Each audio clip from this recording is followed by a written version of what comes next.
Hmm? Yes.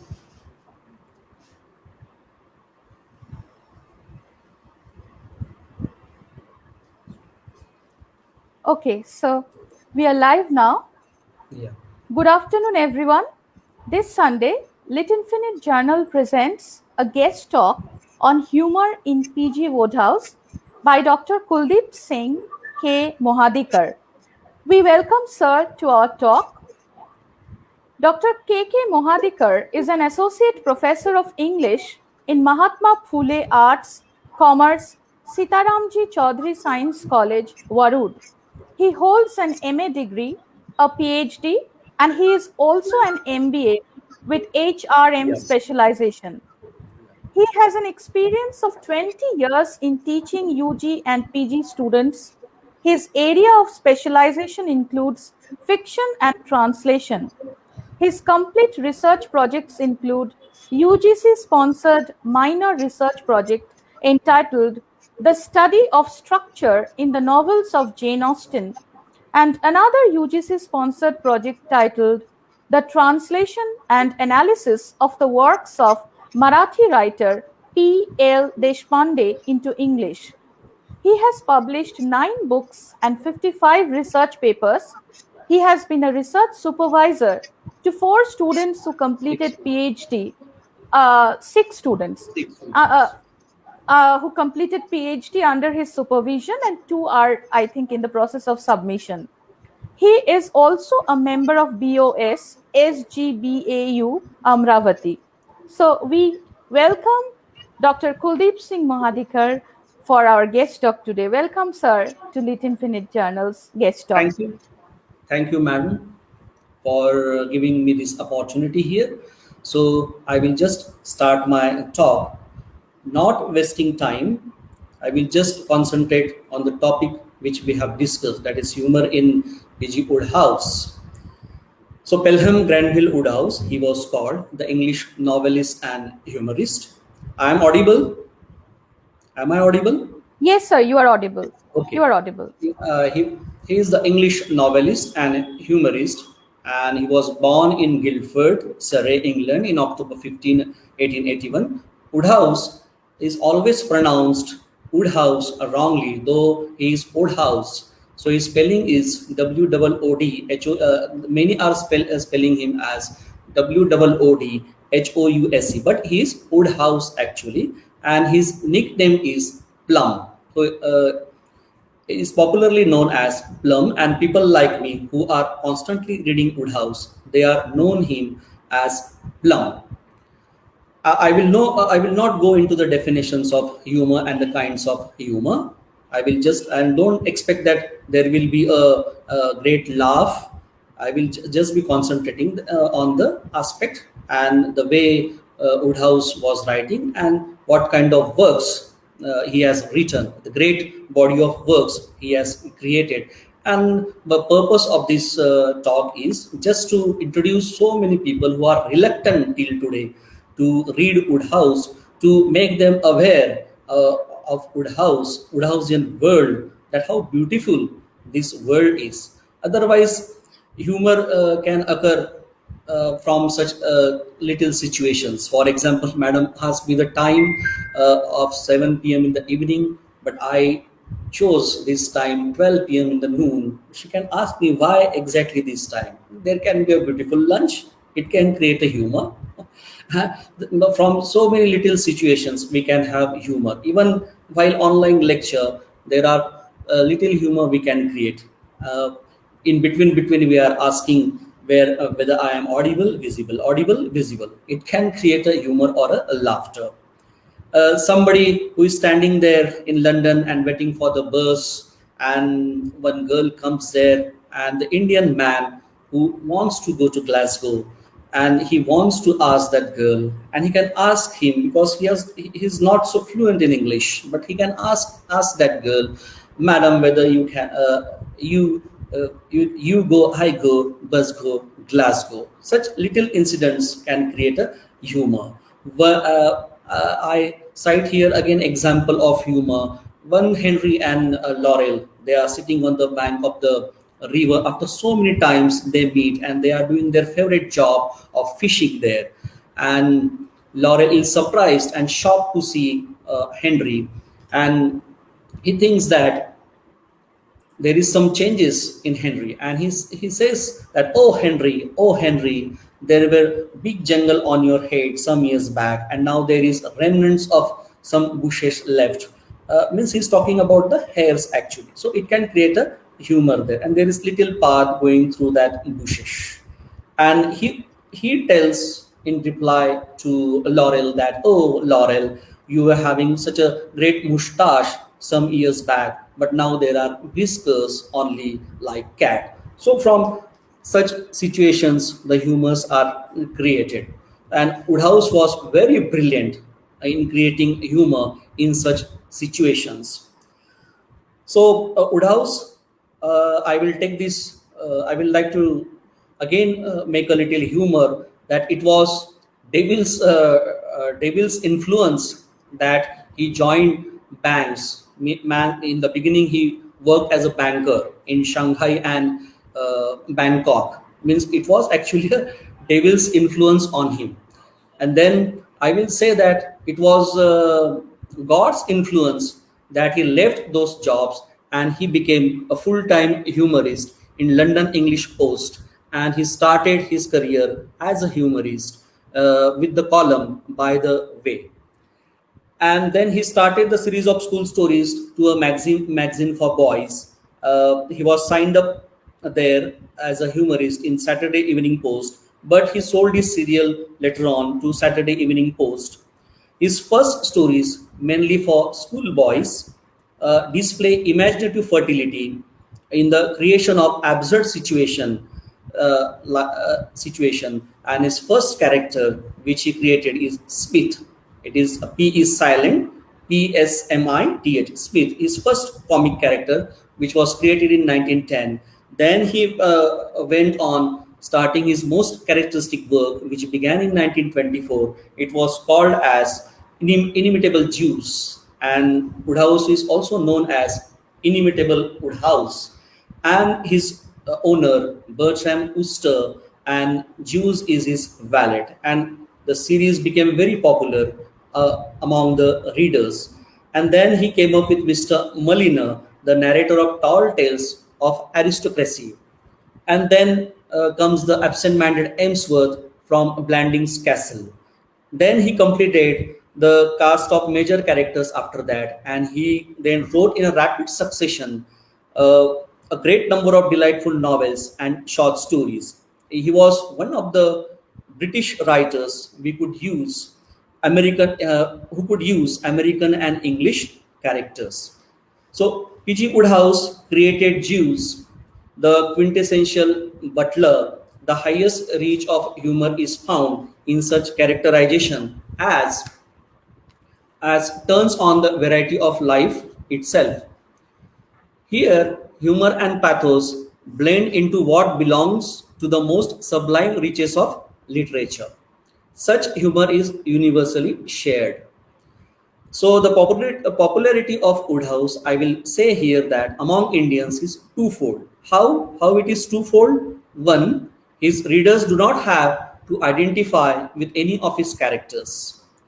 Two, his insidious but good-humored subversion of the language, conducted with straight-faced aplomb, appeals most of all to a people who have acquired English but rebel against its heritage.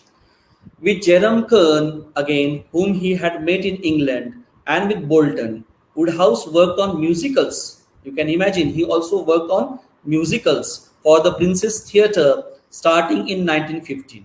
He wrote some 16 plays, some with Bolton, and also the lyrics of 18 musical comedies with composers like Victor Herbert, George Gershwin, Sigmund Romberg, and Rudolf Fring. It is Fring, pronounced as Fring. So by 1914, the richness of Woodhouse reached a great height. So he has written 16 plays, 30 humorous one-act plays, hundreds of passionate songs, 27 stories, and 42 novels were published by him. Such is the greatness of Woodhouse. He did not do all this just for the sake of writing. Every work of his took him to new heights, new scale of success. When book reviewers write about the legendary British humor P.G. Wodehouse, they often fall into the trap of trying to display uh, you can say they call him just like Evelyn Waugh called him master. Their feeble imitations highlight the gift of memorable language and the madcap plots displayed in the more than 90 books which he has written. In his biography of Woodhouse, Robert Macram employs a serious yet readable tone to analyze Woodhouse's genius without being pedantic.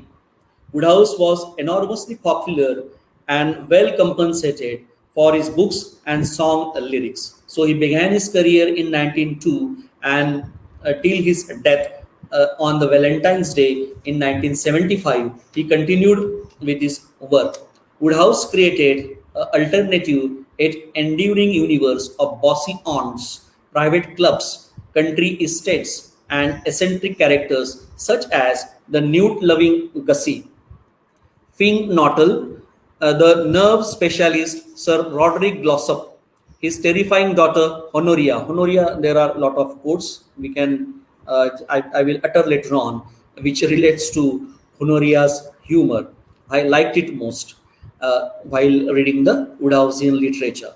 And the Ever in Love Pongo Little. His character's name itself creates a humor. So Woodhouse developed an imaginary life through his writings. The outside world barely mattered for him. He adored the boarding school and remained obsessed with his sports record. Handsome he was, bright and athletic.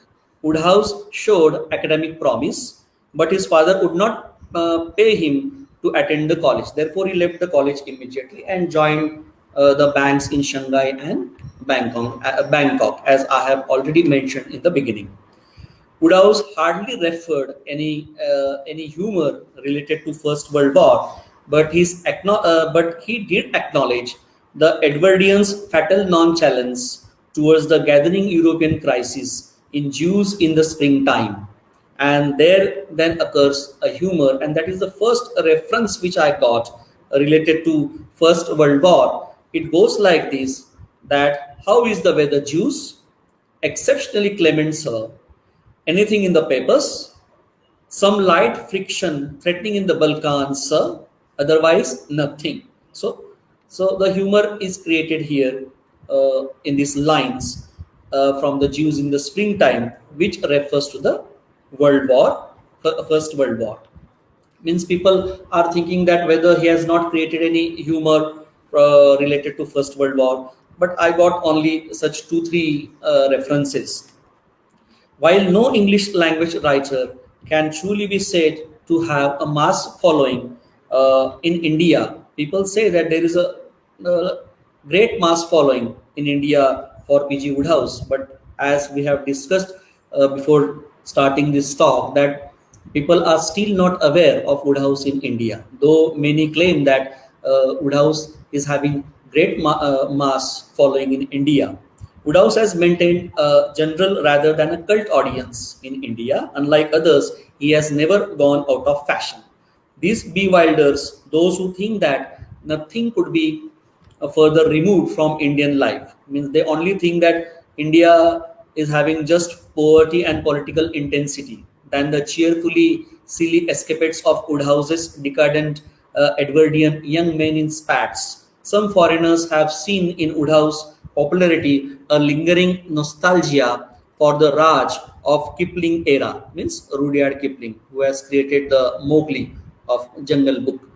Malcolm Muggeridge once remarked that Indians are now the last Englishmen. The very notion is, of course, more fatuous than anything Woodhouse himself even wrote. Yet Woodhouse is loved by Indians who loathe Kipling and detest the Raj and its entire works. Means if the British taught us their literature to colonize our minds, it was only natural that Indians would enjoy a writer who used language as Woodhouse did. playing with its rich storehouse of classical precedents, mockingly subverting the very canons which colonialism taught us. The colonial connection left strange patterns on the minds of the connected. Woodhouse's world is world we can share with the English on equal terms because they are just as surprised in enchantments. So I will say here that Woodhouse had a highly successful career in the theater also, but I will not focus on that part of his career as I want to focus on only the fictional world which he has created. A writer of popular fiction, Woodhouse lived most of his later life in USA. He was able to claim full or part authorship of an astounding number of plays, musicals, songs, screenplays, short stories, essays, and novels. A man of simple taste and pleasures he was, he seemed happiest when working, seated before his trusty typewriter and with a pipe full of fresh tobacco in his mouth and a small furry animal on his lap. In correspondence with his friends, he always used to talk on his two favorite topics, that is, writing and dogs. Strangely enough, writers and dogs do not appear to great advantage in his novels or short stories. P.G. Woodhouse has authored, I have already told, that almost 90 books, an astounding number of collector, but a godsend for any avid reader. Means who is an avid reader and voracious reader. Uh, PG Woodhouse is really a very nice thing that he can go through all the works of PG Woodhouse. His flagship stories are those starring Bertie Wooster and his every ever resourceful manservant or gentleman Jews. In addition to his humorous novels and stories, he collaborated with Guy Bolton, and I will not concentrate on the Broadway musicals.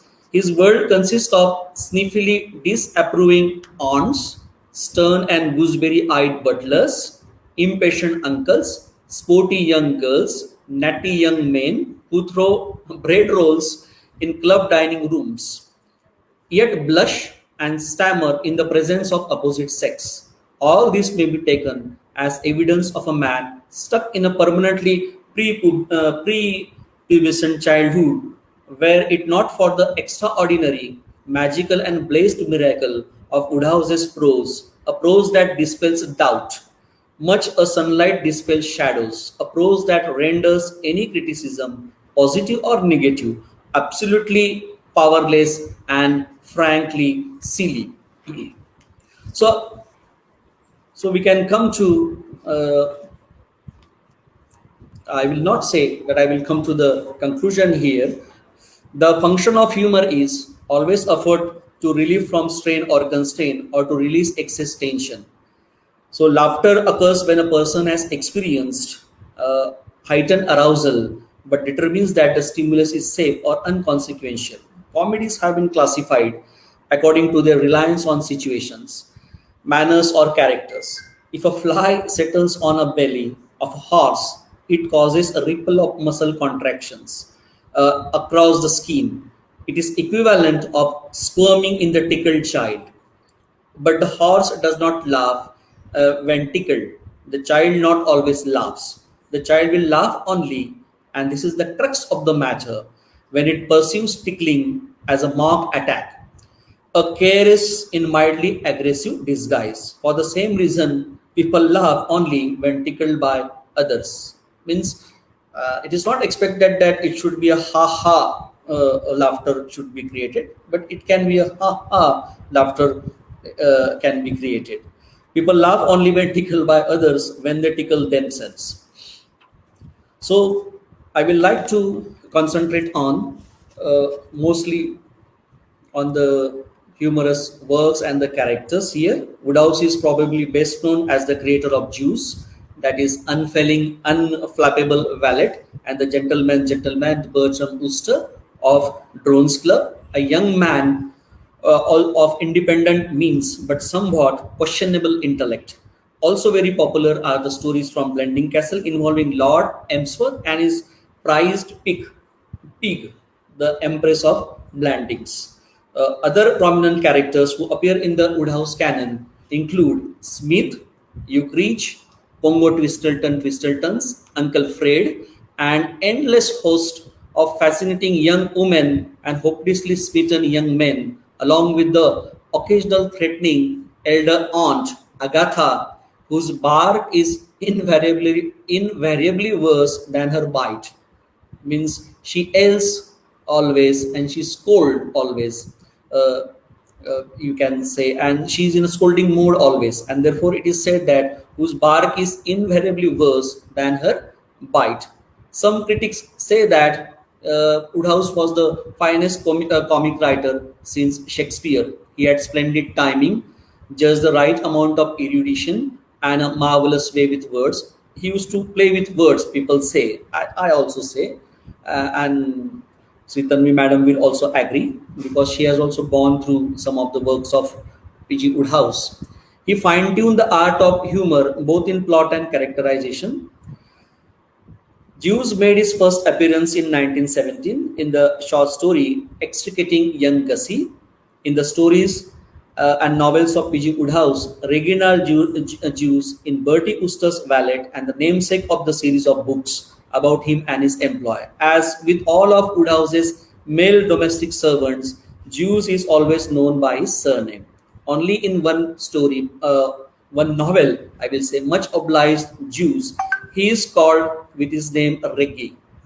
His original name is Reginald Jews, and we are known Jews by surname only. But first time in this novel, Much Obliged Jews, we come to know that he is called as Reginald and he is Reggie.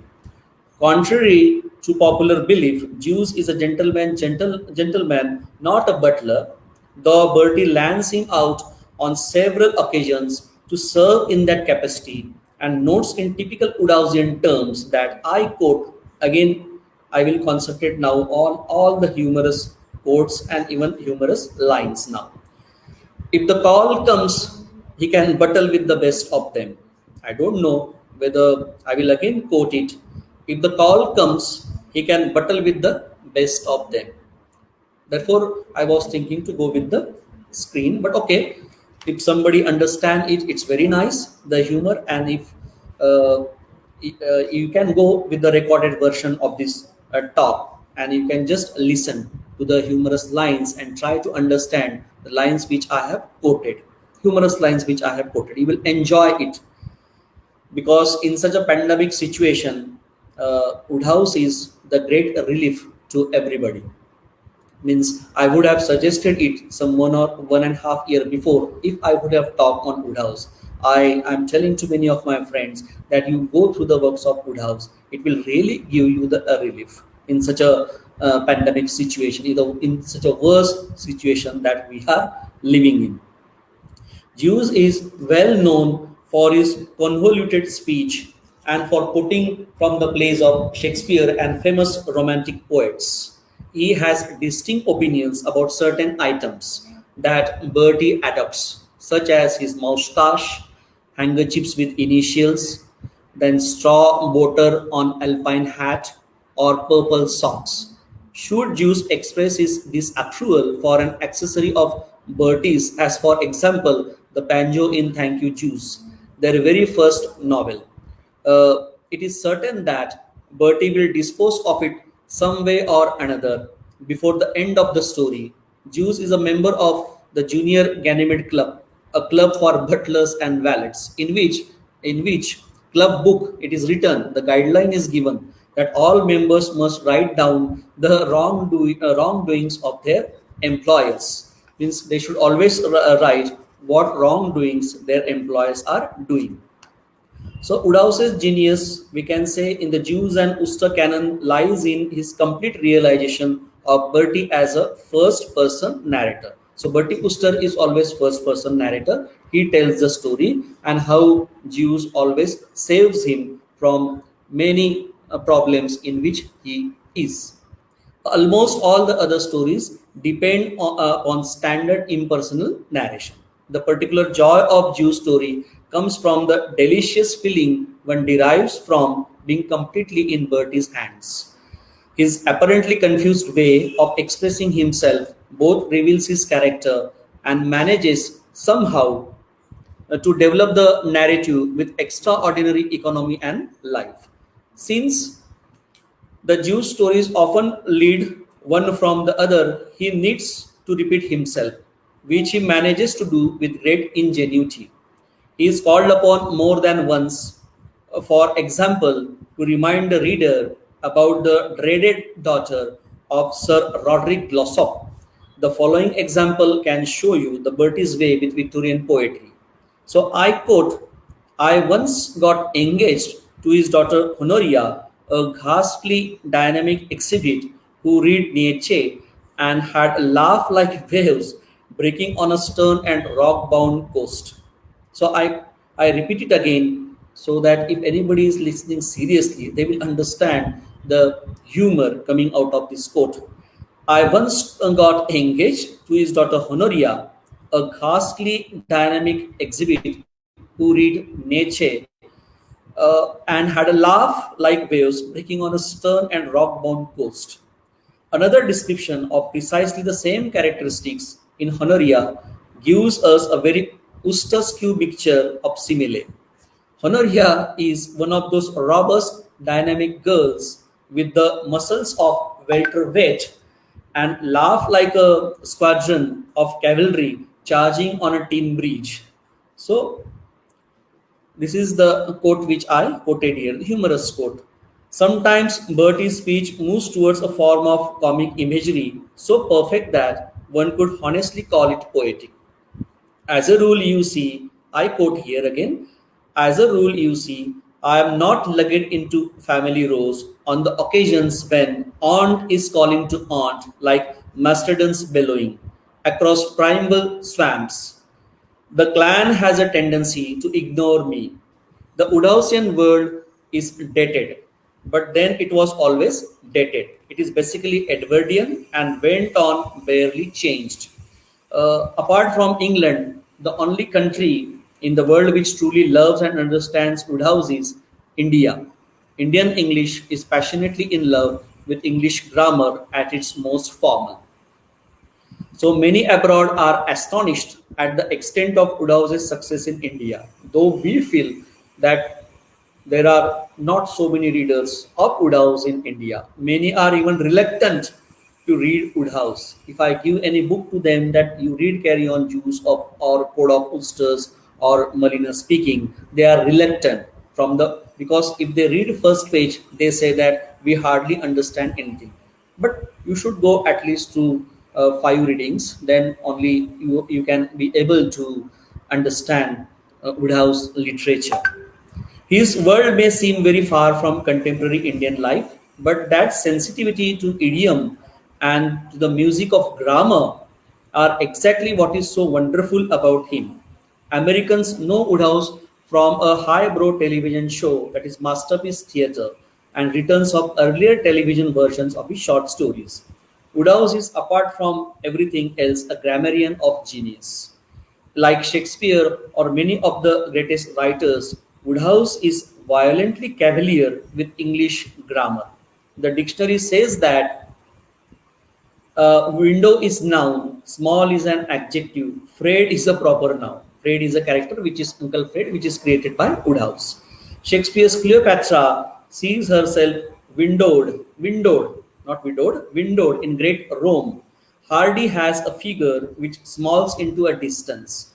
In a character in Woodhouse can, it's a one-liner humor. I will quote, outfraid the nimblest Astaire. The greatest writers in England are not those who have mastered the dictionary. They are those like Woodhouse with a profound feeling for the music of the language. That inventiveness is everywhere. Sometimes it is a brilliant, sometimes it is a mad postulation of an etymology, as in the figure who, I again quote here, if not exactly disgruntled, was far from being grunted. Often it is willingness to conjure up an extravagant word from some other, most unlikely part of speech. I quote here again, there was a distinctly death where is thy stingfulness about her manner. Sometimes it is a perfect Jabberwock coinage from the air as Jews enters with the vital oolong, the spelling which Woodhouse uses here, oolong, OOLONG. Very often, so often that whole anthologies have been assembled out of such moments or such situations, little situations. The humor comes from an idiom, whether an original one or one twisted into something fresh and absurd, which Woodhouse can never resist picking to pieces. In every book, there are a dozen conversations, like the beautiful confession in Young Men in Spats, where girl is described as an angel in human form, and his friends points out that in general all angels comes in human form. Here humor is a fall from the heights or bathos, not pathos, bathos. uh, I may be wrong in my pronunciation, but it is a bathos.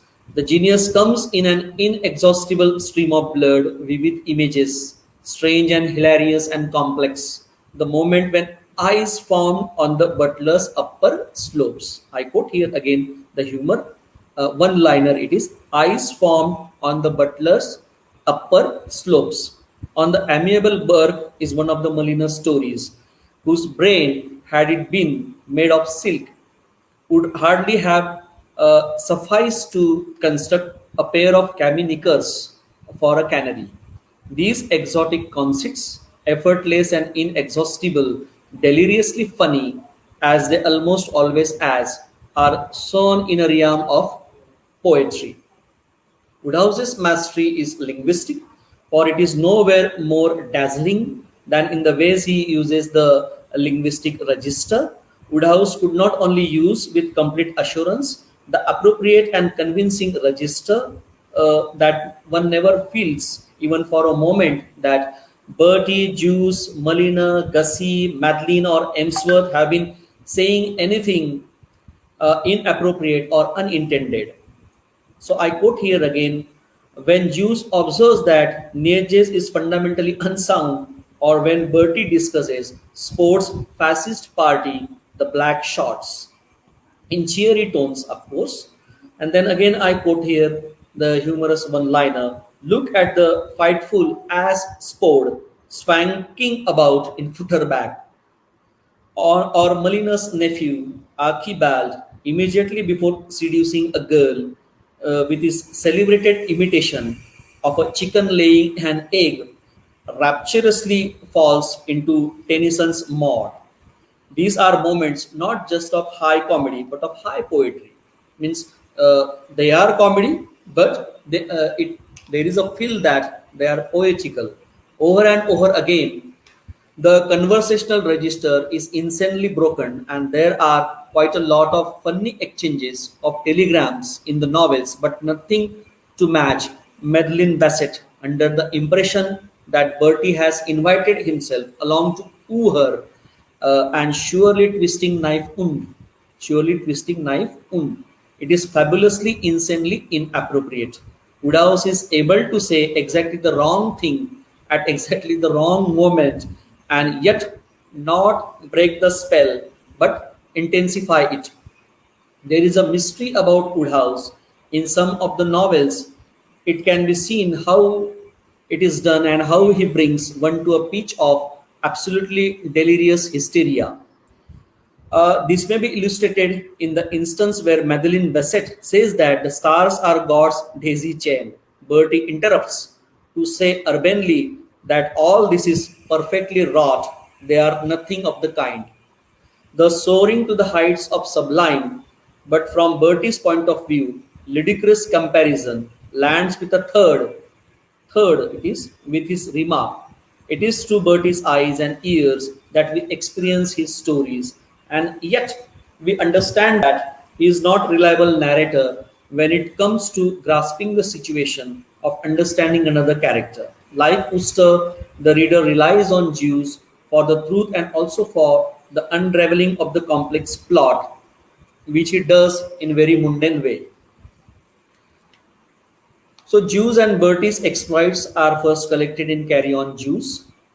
Only this book, if people are reading, and starting reading of Woodhouse with Carry On Juice, it is more than sufficient because all those stories are very nice, very humorous. So they can go with the Carry On Juice if they really want to enjoy the Woodhouseian world and they want to go through the Woodhouseian humor.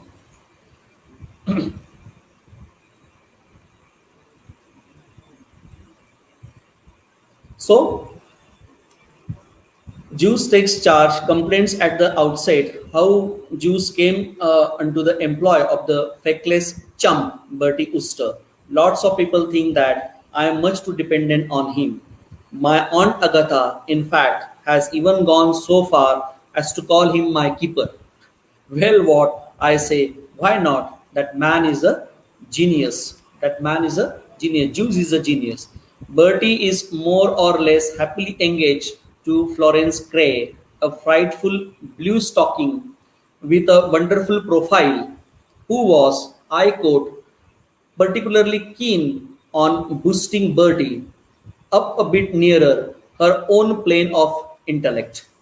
Bertie's usual reading matter, insofar as he any does not depart far from mystery novels of the purpier sort.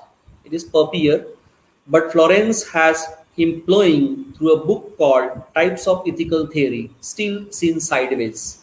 As Bertie says, she was most awfully good looking. She says, I quote, if you have the resource and courage to carry this thing through, I will take it as an evidence that you are not the vapid and shiftless person most people think you. Bertie fails, of course, largely because Jews cease to eat so outraged that the manuscript finds its way to the publisher. At first, he is so outraged that he fires Jews. Gradually, he changes his mind. I quote here again, it was her intention, Jews tells him, to start you almost immediately upon Nietzsche. You would not like Nietzsche, sir. He is fundamentally unsound. The story ends with the exchange. There is a big exchange. Jews, I said, when he came in with my morning tea, I have been thinking it over. You are engaged again. Thank you, sir. I sucked down a cheerful mouthful. A great respect for this bloke's judgment began to soak through me. Oh, Jews, I said about that check suit. Yes, sir. Is it really a frost? A trifle too bizarre, sir, in my opinion, but lots of fellows have asked me who my tailor is. Doubtless, in order to avoid him, sir, he is supposed to be one of the best men in London. I am saying nothing against his moral character, sir. I hesitate a bit. I had a feeling that I was passing into the chappie's clutches. All right, Jews, I said you know, give the bally thing away to somebody. Yes. Away to somebody, he looked down at me like a father gazing tenderly at the wayward child. Thank you, sir. I gave it to the under gardener last night. Had little more tea, sir. So, with such big exchanges, also the humor is created.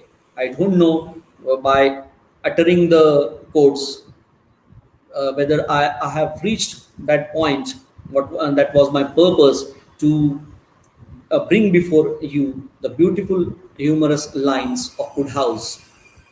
This is all silly, preposterous, absurd, but as Wilde's Algernon said about a similar absurdity perfectly phrased, I quote here again, to canvass Woodhouse for potable scenes is to be in the position of a child in a candy store, and I don't mean one of those small village operations with only a shelf of sweets. So another story in Carry On Jews with title The Artistic Career of Corky. It also shows Jews at his problem solving best. Aunt Agatha sends Bertie to New York to stop Gussie, his cousin, marrying a girl on the vaudeville stage. Bertie orders Jews to hire a flat in New York. Bertie meets a portrait painter called Corky. He is also called Corcoran. Corky's uncle, Mr. Alexander Walpole, is harsh and severe towards him. He does not want him to be an artist. He wants Corky to join his jute business. Mr. Walpole's hobby is to write about birds. Bertie says, to complete the character study of Mr. Walpole, he was a man of extremely uncertain temper, and his general tendency was to think that Corky was a poor chump, and that whatever step he took in any direction on his own account was just another proof of his innate idiocy. I should imagine Jews feels very much the same about me. Means Jews might be thinking that he is same idiot like this Corky. Corky needs Bertie's help in acquainting Mr. Werpel with Miss Muriel Singer. His fiancée Bertie tells Corky to leave the matter to Jews. So Jews suggests that Miss Singer should write a volume entitled The Children's Book of American Birds and dedicate it to Mr. Werpel. Miss Singer objects, saying that she cannot write. Jews, however, it ready with a solution and suggest one Sam Patterson who would write for $100. And here again, Bertie expresses, I quote, I felt like a proprietor of a performing dog on the vaudeville stage when the taike had just pulled off its trick without a hitch. I had betted on Jews all along, betted on Jews all along, and I had known that he wouldn't let me down. It beats me sometimes why a man with a genius is satisfied to hang around pressing my clothes and whatnot. If I had half Jew's brain, I should have a stab at being prime minister or something. Means he thinks that if I would have half the brain of Woodhouse, I would have become a prime minister even. So here again, I will say, or I will quote here a little uh, humorous exchange happening between them, Corcoran and even Jews. Have you seen these pictures? I took the liberty of glancing at them before bringing them to you, sir.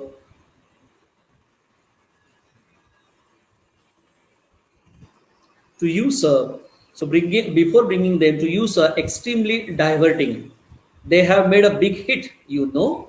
I anticipated it, sir.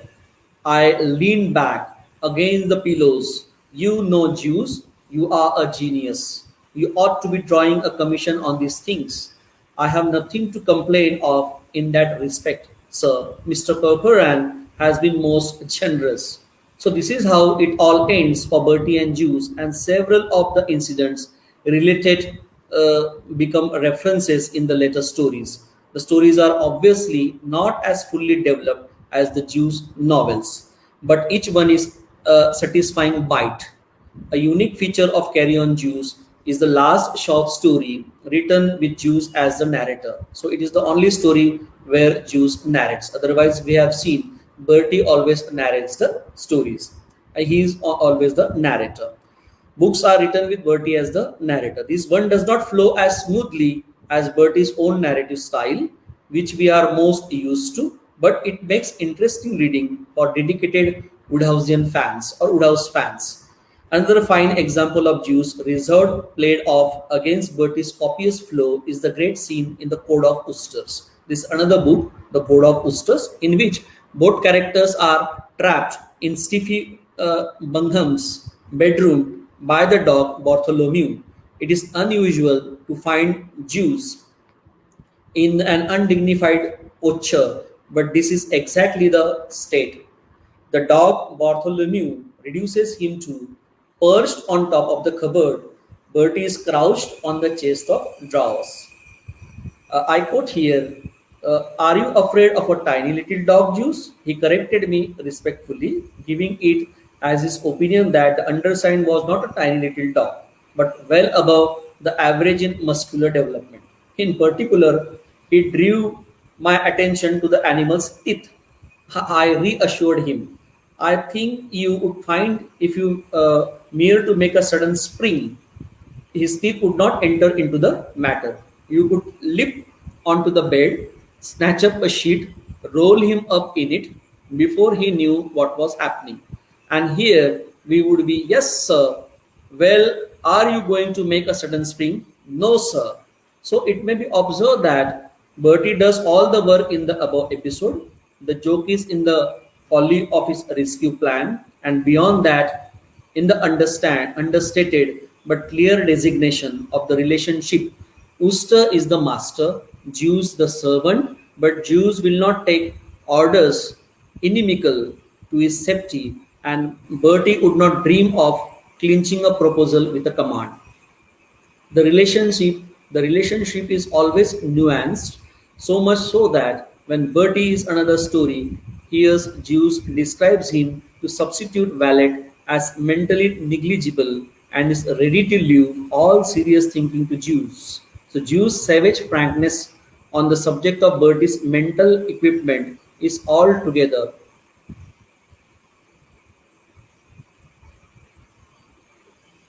Yes, please. Later on we can discuss, sir. I say that comedies have been classified according to the reliance on situations, manners, and characters, and I don't want to deal here with definitions, but humor is to afford relief from strain or constraint, or to just release excess tension. Is it okay, sir? Is it okay?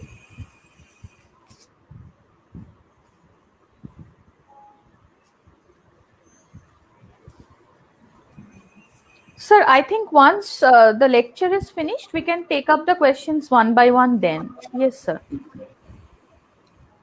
uh, can I continue? Yes, sir, if you want. Like, how much time do we Yes, have? yes, We yes. can. Yes, sir. Yes, sir. Please continue, Now, please. Gaussian world is so big and there are so many As we characters and discussed, words. yes. Yes, So sir. Please go on, please.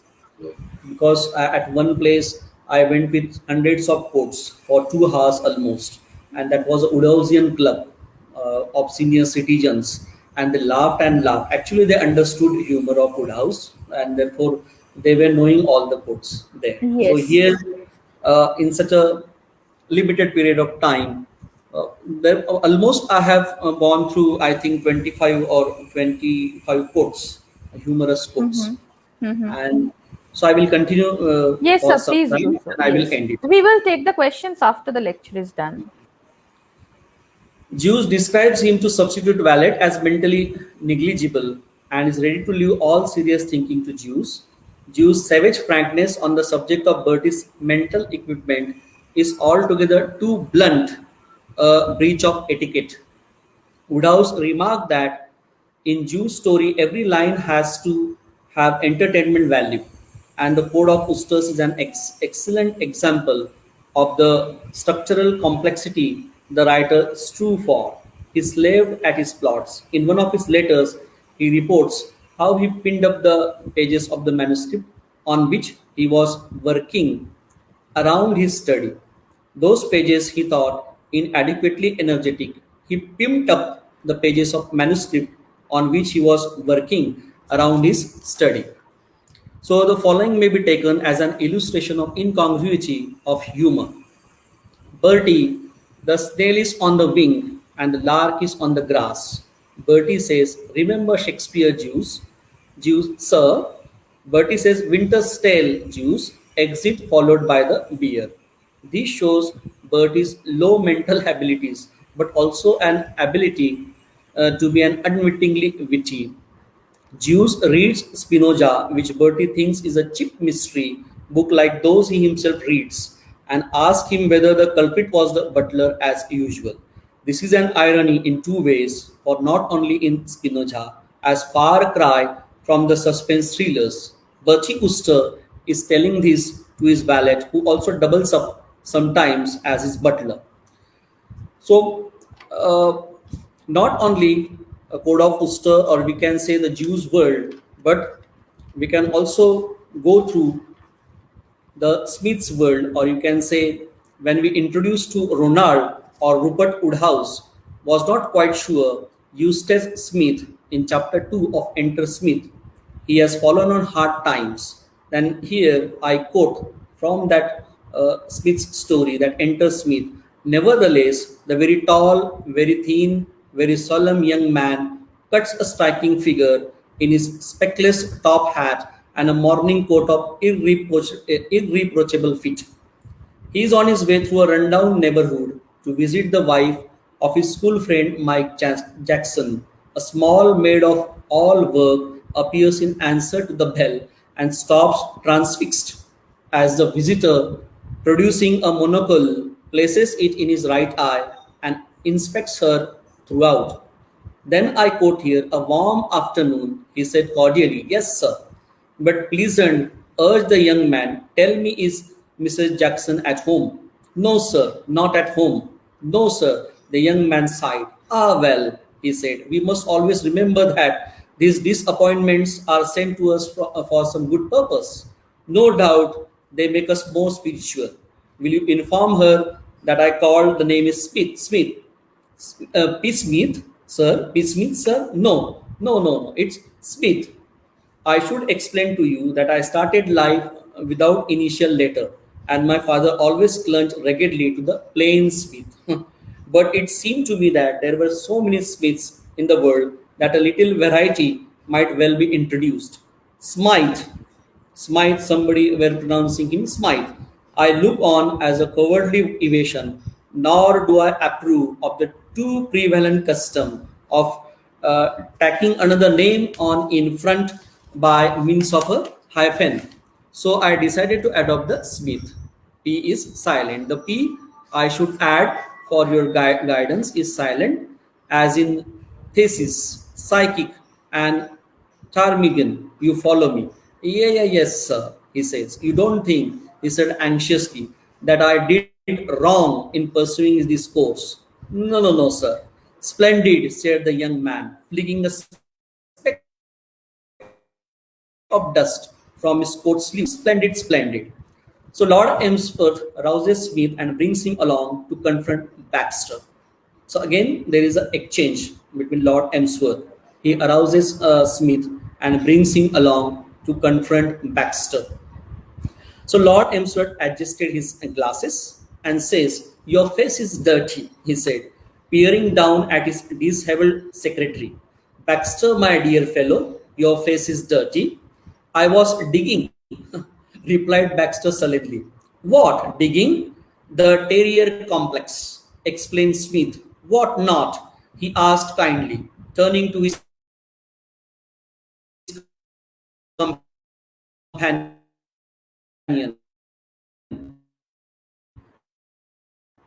"Where are you digging for? Forgive me. I'm offline. Uh, What were you digging for?" asked Lord Emsworth. "You see," said Smith, "he wants to know." So I want to take the opportunity here.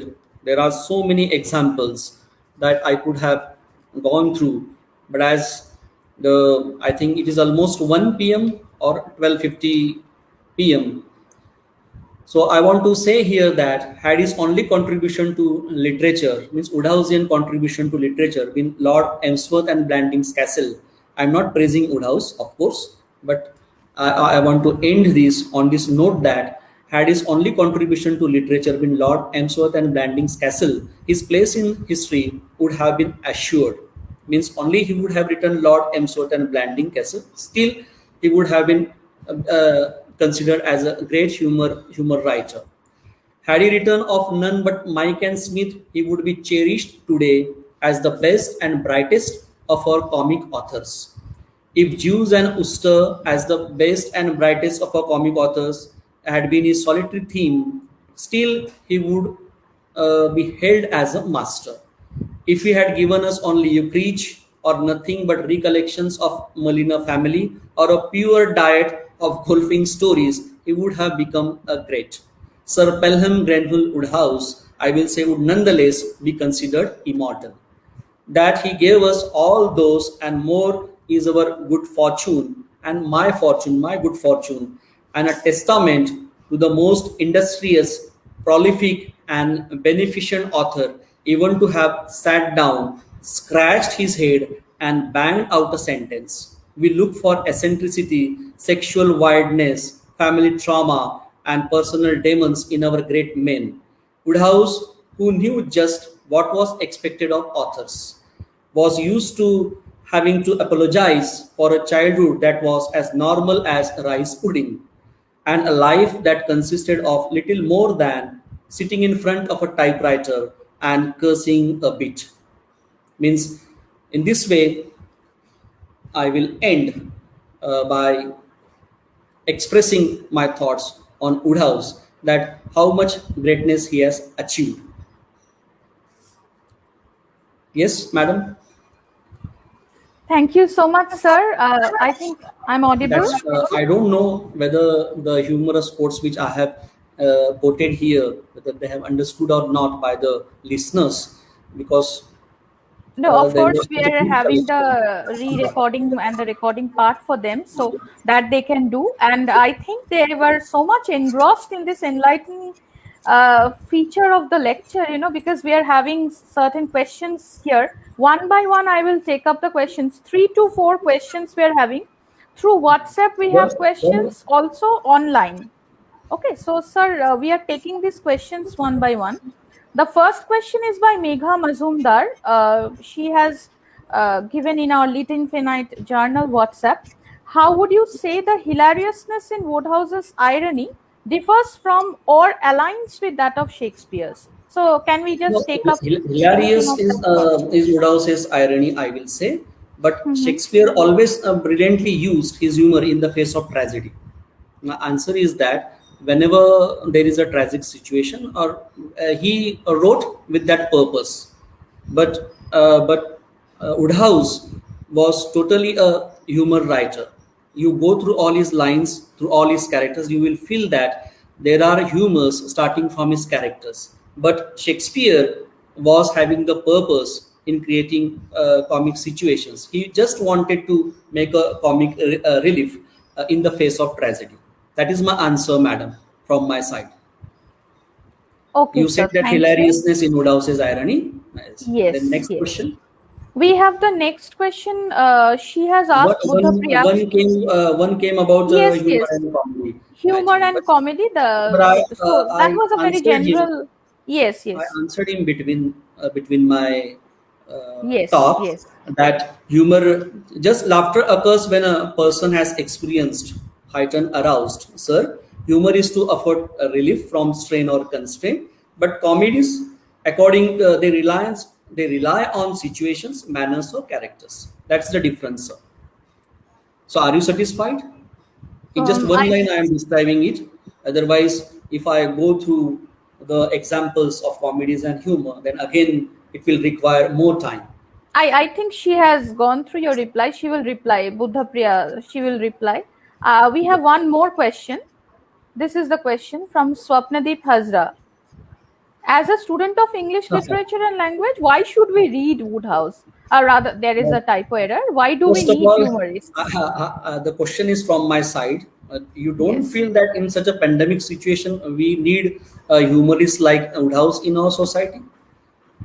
I don't know in Bengal if there are any humorists or not. I don't know. Huh? If there are, please tell me.